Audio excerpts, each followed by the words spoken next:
Jetpur ડીપસી pipeline project સામે સતત વિરોધ વધતો જઈ રહ્યો છે ત્યારે ગુજરાત ખારવા સમાજ એક મંચ ઉપર આવ્યું છે અને પોરબંદરમાં એમરજન્સી બેઠકનું આયોજન કરવામાં આવ્યું છે। સૌપ્રથમ આજે એક મિટિંગનું આયોજન કરવામાં આવ્યું, ત્યારબાદ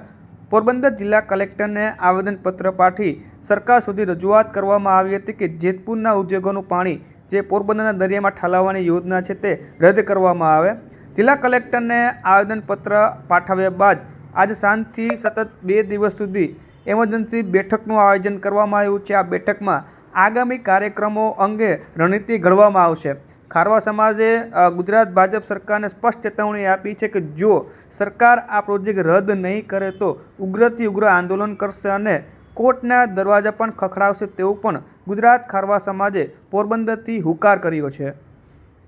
आज कलेक्टर साहेब ने अमे आखा गुजरातना मुख्य आज्ञावानो बधा भेगा थई अने जेतपुर जी पाणी सारी उद्योगनुं शुद्ध करेलुं गंदू पाणी दरियामां आखा गुजरातमां ठलावવાની पण योजना छे सरकारनी। तो एना माटेनुं एक आवेदन देवा आव्या हता अने मुख्य प्रमुखोनी साथे आज कलेक्टर साहेबे पण एमने आश्वासन आप्युं छे के अमे तमारी आ वात ध्याने लई अने सरकारमां आपणे रजूआत करशे अने आ योजनाने फरी पाछा पूर्ण विचारमां राखवी पड़े एना माटेना आवेदन माटेनो आज अमने आव्या हता अहींया। અને સાથે સાથે કે ભાઈ ગુજરાતના દરેક ગામોમાંથી અમારા આગેવાનો બારગામ સમાજના બધા અહીંયા પધારેલા છે, ત્યારે હું ગુજરાતના ખારવા સમાજ વતી અને સમગ્ર સમાજ વતી હું મારે સૌને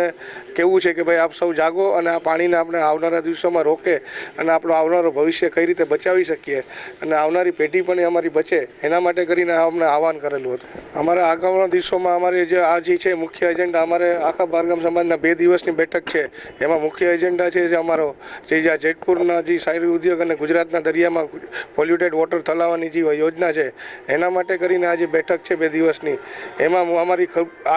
આગળની રણનીતિ બધી તૈયાર થશે અને કઈ રીતે આગળ ઉગ્રથી ઉગ્ર આંદોલન કરવું એના માટેનું આપણે જે આયોજન છે એ પણ એમાં નક્કી થશે। આમાં આગળ મારું નામ જીતુભાઈ મોહનભાઈ કુવારે છે, હું ગુજરાત ખારવા સમાજ માછીમાર સમાજ છે એનો ઉપપ્રમુખ છું। આજે અમે જે ઇમરજન્સી મિટિંગ રાખી છે પોરબંદર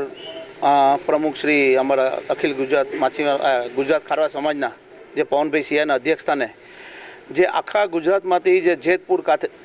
જેતપુર જે પ્લાનો છે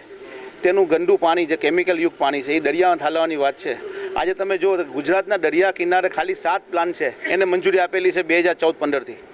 તો આજે માછીમારને કાંઠામાં મચ્છી નથી મળતી, જે નાના માછીમાર છે લાખોની સંખ્યામાં એને મચ્છી જ નથી આવતી, જે પિલાણીવાળા છે એને। તો આજે આ જેતપુરનો પ્લાન પડશે અહીંયા ને સીધી લાઈન થઈને ખેડૂતોના ખેતરોમાંથી લાઈન કાઢીને દરિયામાં નાખવાના છે। તો તમે ખાલી દરિયાનું તમને વિચાર કરો કે 7 પ્લાનથી આવી હાલત છે, તો આ 400 ઉપર પ્લાન છે, તો એ લાઈનનું કેમિકલ ડાયરેક્ટ પાણી છોડશે દરિયામાં। તો તમે વિચાર કરો આ 1600 કિલોમીટરનો દરિયો શું રહેશે, એમાં કોઈ જીવ કે મચ્છી રહેશે નહીં રહી। અને અમે ઘણીવાર રજૂઆત કરી છે અને અમને સરકારશ્રીએ આશ્વાસન પણ આપ્યું હતું કે ભાઈ આમાં અમે કંઈ પગલાં નહીં લઈએ, પરંતુ ઓચિંતો ડાયરેક્ટ ઓર્ડર જ આપી લીધો છે। આવી માહિતી અમને થોડાક દી પહેલાં જ મળી છે, એટલે અમને સરકાર પર આવી આશા નહોતી, છતાં પણ અમે અમારા આખા ગુજરાતના માછીમારના હિત માટે અમે અમારાથી જે થશે આજે 2 દી મિટિંગ ચાલશે, એમાં જે નિર્ણય લેશું અને ન છૂટકે જો અમને અહીં ન્યાય નહીં મળે સરકારમાંથી તો અમે આવનારા દિવસોમાં ગુજરાત હાઈકોર્ટ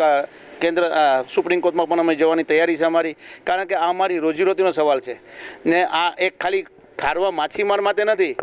આ માછીમારો લાખોની સંખ્યામાં માછીમારો છે અને એક બોટમાં તમે વિચાર કરો 10 માછીમાર હોય એક બોટમાં, તમે વિચાર કરો કે એના સાથે મચ્છી લેવાથી લઈ ડીઝલ બરફ રાશન એના લાખો લોકો એક બોટ પર હું માનું છું કે 500 થી 700ના પરિવાર ચાલે છે એક બોટ પર। તો અમારી 40,000 ઉપર ફિશિંગ બોટો છે, તો તમે વિચાર સમજી શકો છો કે ગુજરાતના કેટલા લાખો કરોડો લોકોની રોજીરોટી અમારા છે।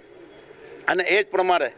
બીજા એ લોકો અમને માહિતી મળી કે બીજા 6 થી 7 પ્લાન જગ્યાએ અલગ અલગ જગ્યાએ નાખવાના છે અને આખા ગુજરાતનું જે કેમિકલ યુક્ત પાણી છે એ દરિયામાં નાખશે। તો તમે વિચાર કરો કે દરિયામાંથી પાણી નાખશે તો દરિયાના માછીમારો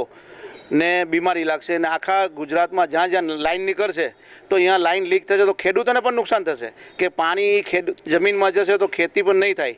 એટલે અમારી સરકારને, ગુજરાત સરકાર અને કેન્દ્ર સરકારને વિનંતી છે કે લાખો કરોડો લોકોના માછીમારોના હેલ્થ માટે અને એની રોજીરોટી માટે આ જે પરિપત્ર જે તમે કાઢ્યો છે, જે મંજૂરી આપી છે, એ કેન્સલ કરે અને આવનારા દિવસોમાં જો અમારો રસ્તો નહીં નીકળે તો અમે જે અમારા આખા ગુજરાતના માછીમારમાં હિતમાં પગલાં લેવા છે લેશું અમે, નહીં તો અમે ગાંધી માર્ગે પણ જવાના છે, રોડ રસ્તા પર પણ ઉતરવાના છે. જો આનો રિઝલ્ટ નહીં આવે તો આવનારા દિવસોમાં અમે બધા કડકમાં કડક એક્શન લેશું અમે.